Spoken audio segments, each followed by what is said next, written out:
The rapid spread of the life-threatening coronavirus is forcing many companies to allow their employees to work from home.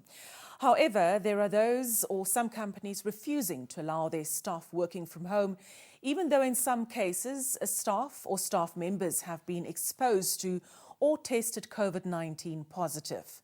On the line is the Executive Director in the Ministry of Labour, Industrial Relations and Employment Creation, Bro Matthew Shingwaja. Good evening and thanks so much for joining us. Very good evening. How widespread are these reports and has your ministry received any complaints in this regard?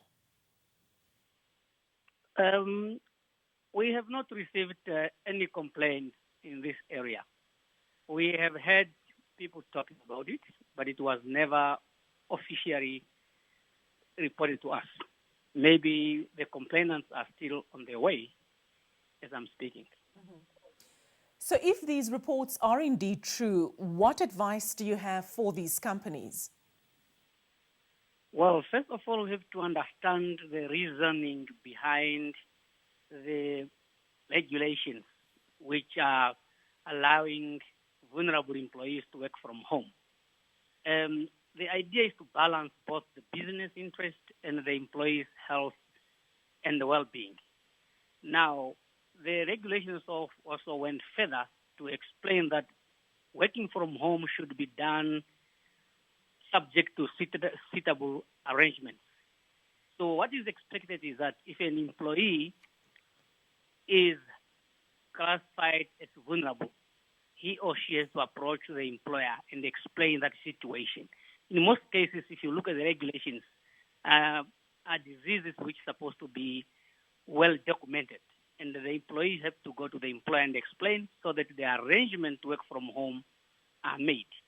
Mm-hmm. So what we are advising, not only the employers, so both employees, if an employee feels that she or he is vulnerable, it is upon him or her to approach the employer and present her vulnerability or his vulnerability so that arrangements could be put in place.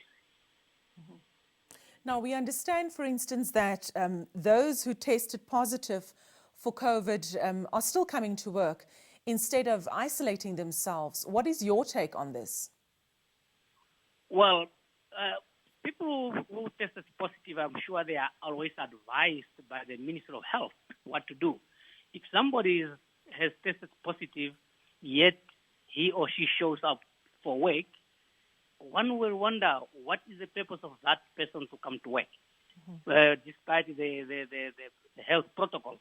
The best thing to do of that person, of course, is to go into self-isolation, because the person is danger not only to himself or herself, to other co-workers and the clients of the business or anybody else. So, and if the allegation that maybe the employee is the one who forces this person to come to work, I tend to believe that that employer is ill-informed, because such a person is posing as a danger to the business and other people who are likely to come in contact with the business concerned. Mm-hmm. Any final remark from your side? I think it's very, very important to understand that, as I said, we are trying to balance the business interest and the health and the welfare of the employees, so that if there is such an issue, it should be brought to management in a honest and transparent manner. And the management should be forthcoming to assist the employees to go to self-isolation.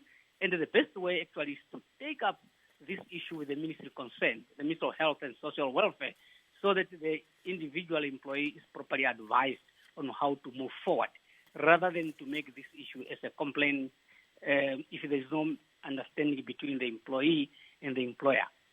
So I think we have to understand the health dynamics as well as the environment where we are operating. The purpose of these regulations are definitely to contain, to control, and to combat the spread of COVID-19 to the best, or for the interest of our country as a whole.